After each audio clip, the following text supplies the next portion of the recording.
It's the Daily Doug.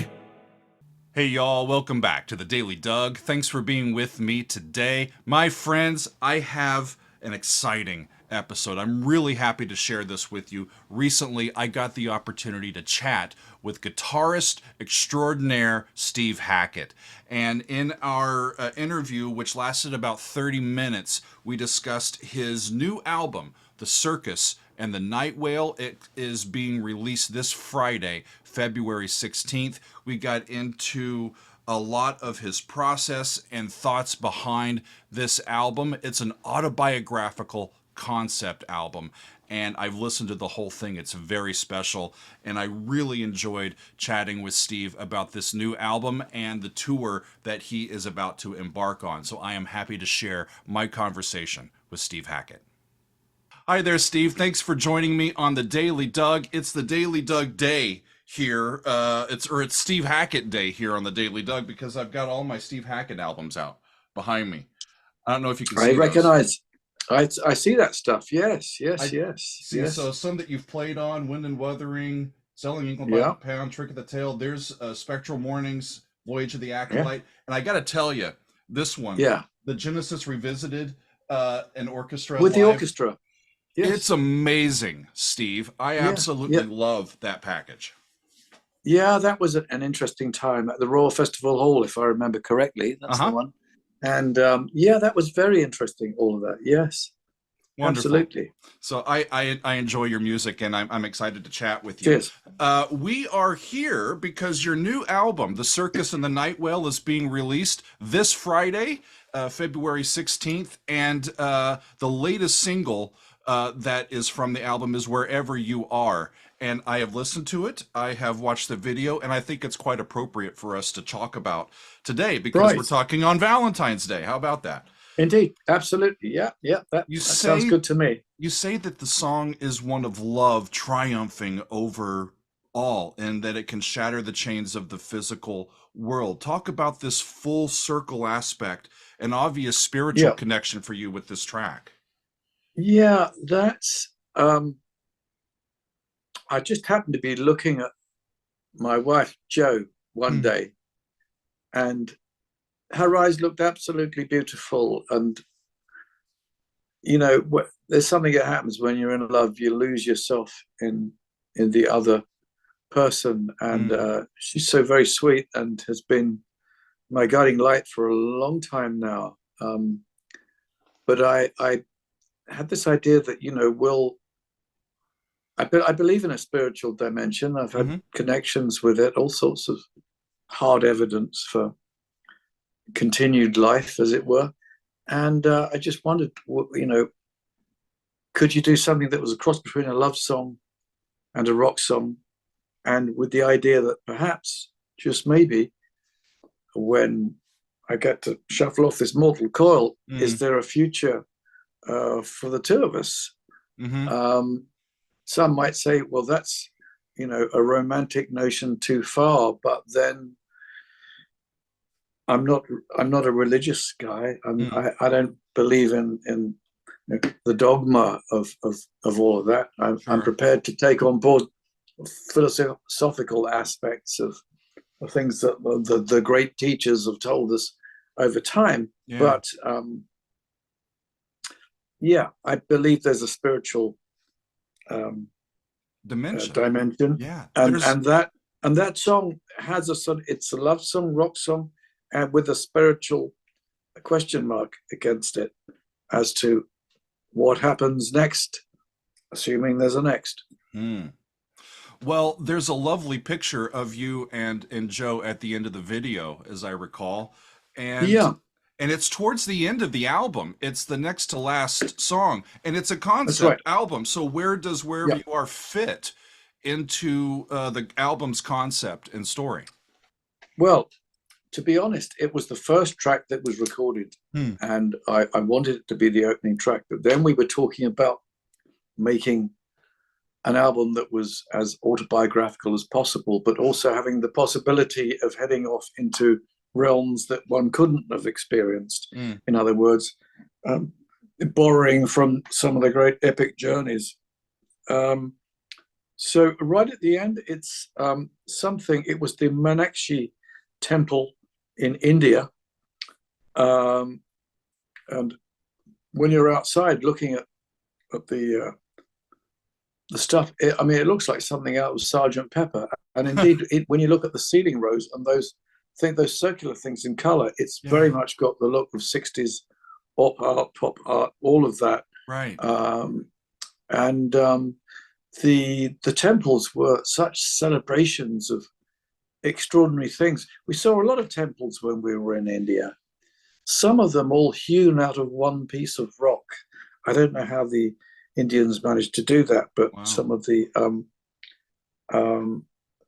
caves that were turned into temples, just extraordinary. You know, with a whole herd of elephants, and so they take a monolith, a mountain, a huge piece of rock, and over the course of don't know how many 100 years, 1,000 years ago or so, they managed to carve it into a temple. Most sculptors or builders take their raw materials, cart it from one place to another, Right. and then they start work on it. Michelangelo's David, piece of rock, move it around. Artist studio comes out like that. The Indians weren't doing that. They were doing something far more impossible to imagine. How is the technology possible to do that? How were they making it up as they were going along? It doesn't look like jazz to me. There's mystical connections to creating music to that. We're not working with rock. We're unless we're rock musicians, but we're sculpting notes and ideas, and it just kind of manifests out of nothing. And all of a sudden, you have this wonderful music that can stop time almost and let us emote and think on things. That's what I like about your music. It's so well paced and thoughtful all the time. The character's name in this concept and story, am I right? It's called Travela? Yes. Is the person's name? Is that like a Scottish version of Traveler, or? No, I think it was Jo's invention. She suggested the title of the album and the autobiographical aspect of it, and Circus and the Nightwhale, and she also came up with the term Traveler because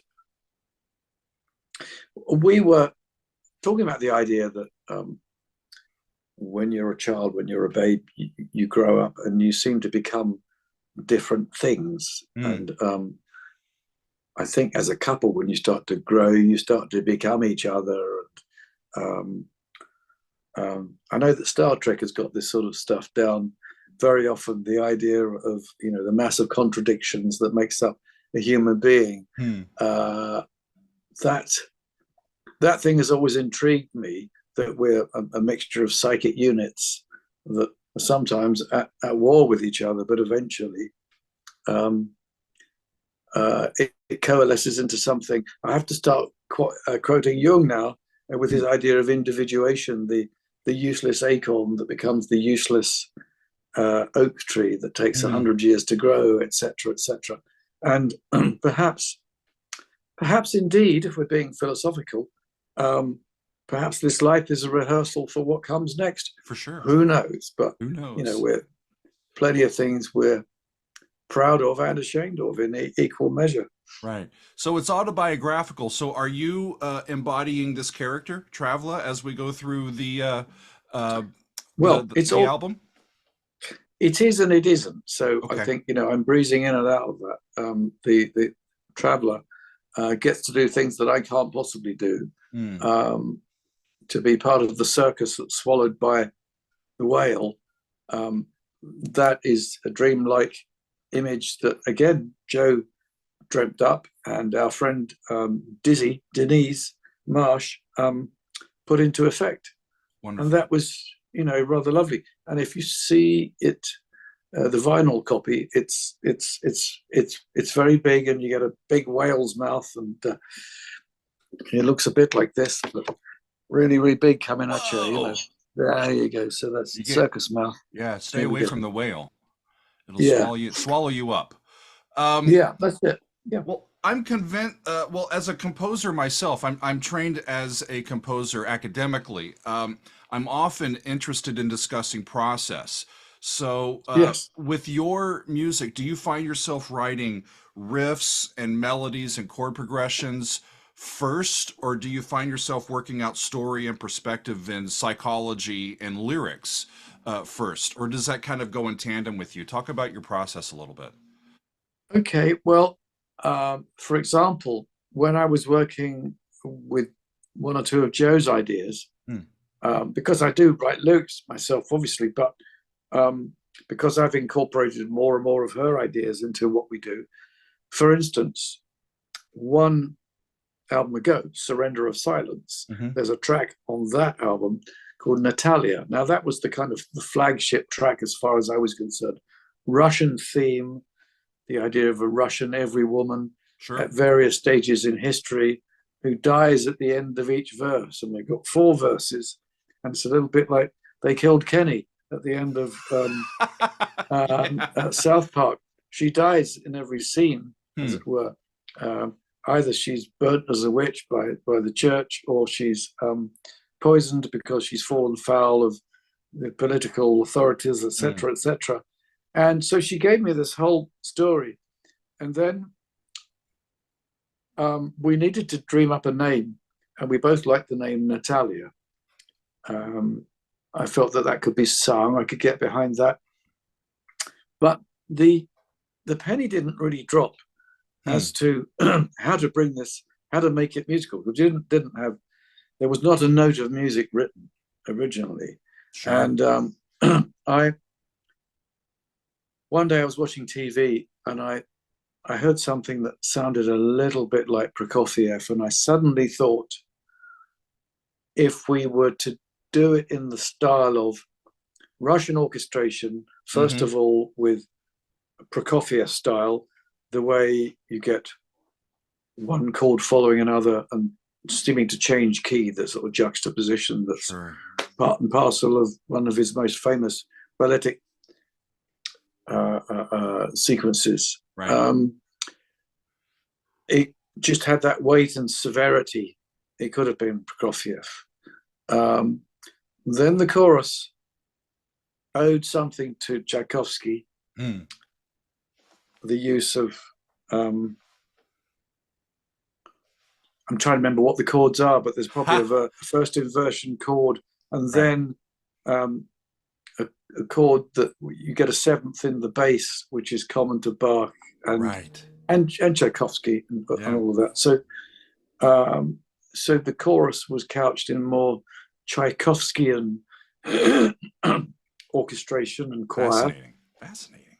Then there's a sequence which goes kind of cinematic, which owes something to film music and owes quite a lot to Stravinsky, really, the stabby stuff, the sort of marcato, Yeah.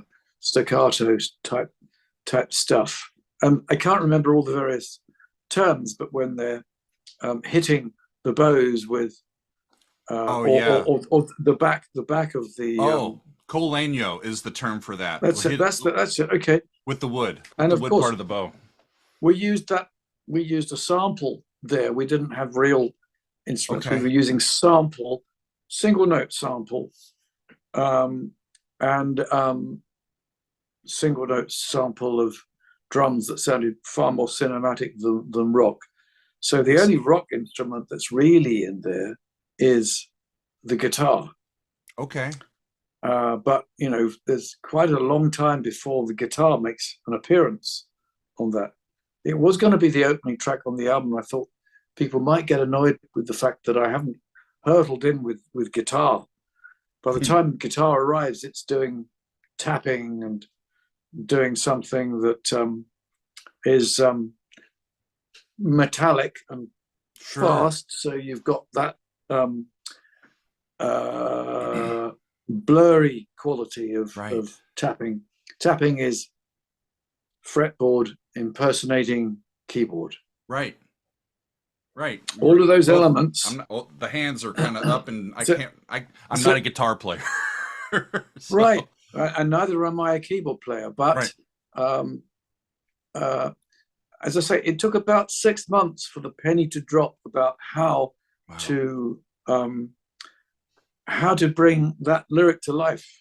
Mm. So it was a kind of commission, and so Joe throws me these curve balls from time to time, and I've got to learn to stretch myself to manage how to do that. And another time she asked me, there was something, and it was Monument Valley, which we'd visited, and she, I think we started off with a rough lyric of Red Rocks, and it ended up being called Under the Eye of the Sun. Okay. But again, the penny took a long time to drop, probably about a year. And when it eventually, I don't know if you can still hear me. There's a sort of interference on the thing there. Okay. Yeah, we're still good.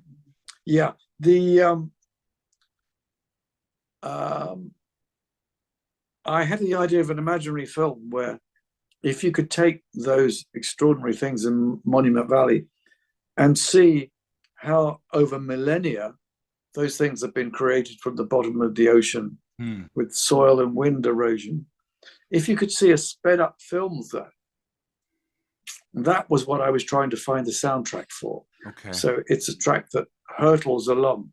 Under the Eye of the Sun was the eventual title of the track, but I made it kind of fast and rocky. So it's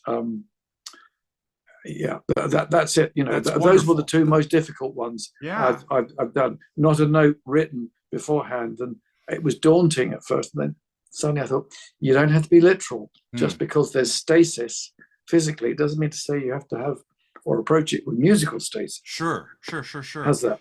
Yeah, I love it. You know, most of my career, I've been commissioned to write choir music, vocal music, and so I've gotten accustomed to working with pre-existing lyrics or poetry or prose and picking them apart. I couldn't do well generating music, especially if I want to tell a story or write, you know, that's without the words. So I always enjoy talking with people about process, and it seems like you take your time and everything is very well thought out, and it comes out in the music. It really does.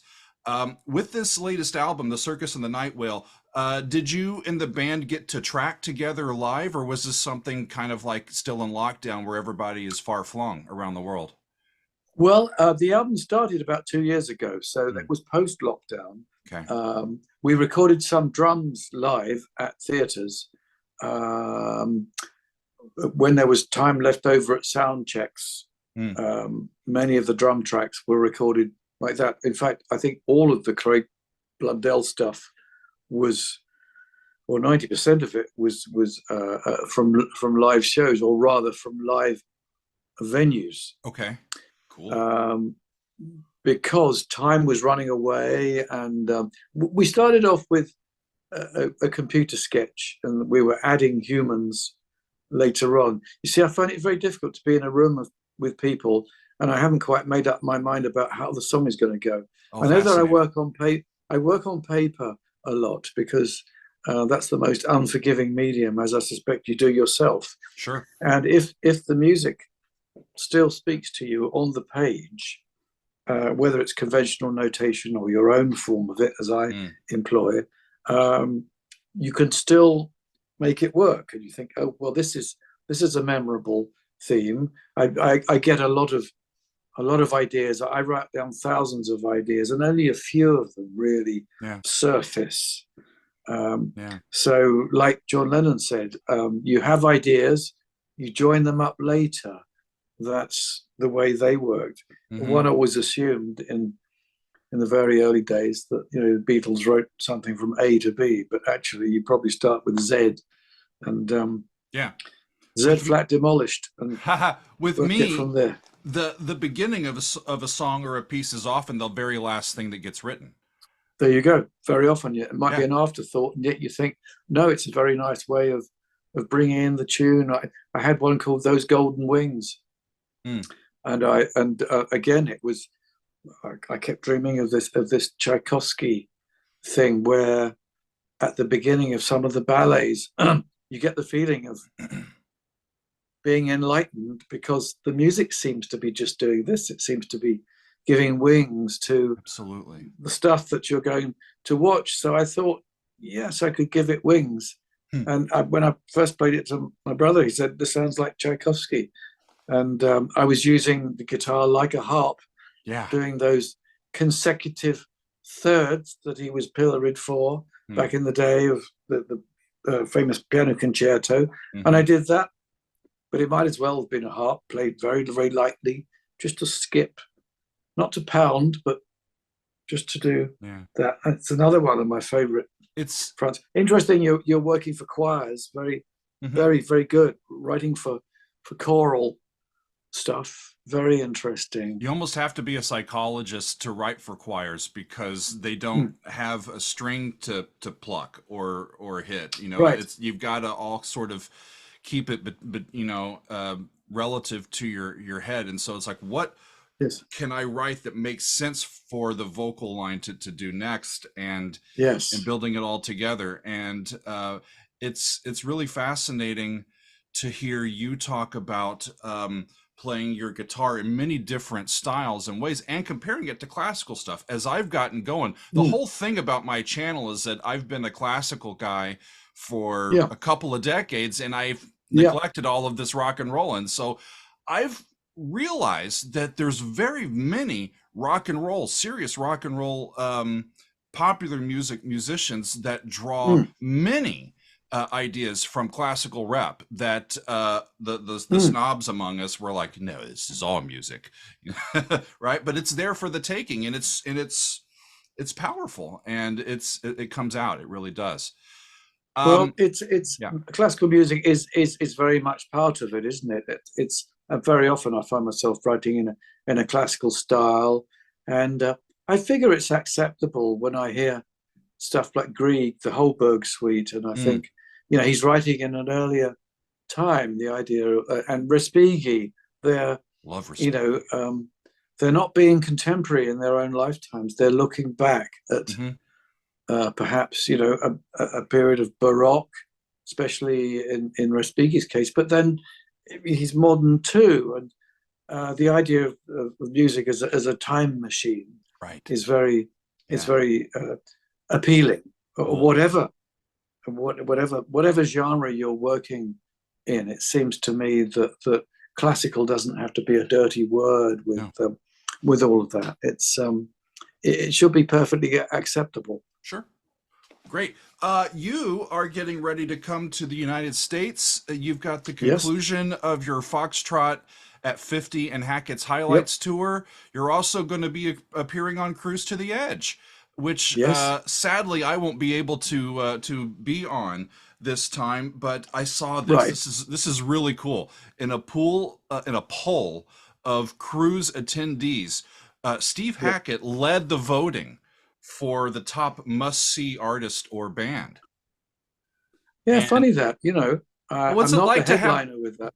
Yeah, what's it like to have that kind of enthusiasm from fan support at this point in your career? Well, it's very lovely. I seem to be getting more and more support the older I get. Some of it is to do with doing the Genesis Revisited stuff, celebrating some of the you know, more glorious moments, very often from 72, 73, and I will be attacking 74 soon. But not to do it all in its entirety, but I've done Selling England in its entirety and Foxtrot in its entirety, which I'm still bringing live to some areas, particularly in the South, where I haven't played that for a while, and COVID catch-up. So we you know, I'm still doing that. I'm very happy to do that album because it's all from a time when John Lennon said Genesis was one of the bands he was listening to, and then he called us true sons of the Beatles. So awesome. The best review I've ever had, or we've ever had from, that's quite special. From anybody. That's very special. You can't buy that. And yeah, it's very, you know, extraordinary. I think, you know, John was writing non-generic songs. There are several I can think of. I mean, I Am the Walrus. There'd been nothing really like that. Nothing's going to change my world. It's delightfully illogical and yet supremely poetic, and He very, very definitely, beautiful. yeah, he has a way with words and melody that just inches Yes, in the cracks, and just kind of hits everything. yes, Yeah, that's right. really great. There's some wonderful poetry in there. So I think both Lennon and McCartney were equally capable of writing tunes to thrill you in one way or another, tear your heart out, or a way of absolutely nailing it when they were talking about relationships. And then I think the influence of Dylan to perhaps the gauntlet thrown down. You don't have to always write a love song. You can write about anything. Sure. Write what you know. The celebration, the celebration of the ordinary, the pacifist songs, all of that, and of course, I won't be the first person to talk about the growth of the Beatles within our lifetime when they were contemporary. But 1962 is not the same as 1966. In 4 years, there's something extraordinary happening, and they've captured our young imaginations twice. That's what was so very clever by reinventing themselves. It's impossible to. It's hard to believe that all quantify. that took place in like their recording time took place in like 7 or 8 years. It's amazing for me to think back on just how much they were able to do in that short period of time. With your band, I actually got to see you in concert when you came through New Jersey, which is where I live. That was December, not this past December, but the year before. Nick was with you on drums. Okay, right. Yes. And yes. I got to tell you, it was one of my favorite concert experiences. The whole band was rock solid, and I absolutely loved it. Nat is great on vocals. Do you have pretty much the same band and the same group coming with you on tour? Rock and roll. It's the same band. It'll be Craig Blundell on drums. Now, my device says 10% battery remaining because I've been doing this radio tour and or Zoom tour, and it's all kind of. We're almost done. I think we'll be okay. Yeah, I mean, I think I'm not going to be able to do my next one on Zoom because it's just unless we plug it in, it's flashing. It's going to go any minute now. She's going to blow. What can I tell you? Technology, it allows us to do this crazy stuff, but it also just kind of is always there taunting us. Well, let me say this. I'm almost out of time. I've enjoyed chatting with you. I'll let you go and attend to your technical things and just say good luck with the album. I thank you for being with me. There you go. There we are. Got it. Yeah, thank you so much. It's my pleasure. And there you have it, friends. That is how our conversation came to a close. What a thoughtful and lovely conversation that was. Thank you, Steve, for joining me to talk about your new album. And good luck on tour, my friend. I'm on your website. It's hackettsongs.com. And like I said, y'all, he's doing Foxtrot at 50. He's doing some Hackett highlights. He's playing stuff from the new album. And later on this year, it's going to be the Lamb highlights with more Hackett solo material in there as well. I'm hoping to get to another Hackett concert before too long. And I'm really looking forward to listening to the entire album, The Circus and the Nightwhale, as it comes out here this Friday. So thank all of y'all for being with me today. Thank you, Steve, for joining me for this conversation. And we'll see y'all next time on another edition of The Daily Doug.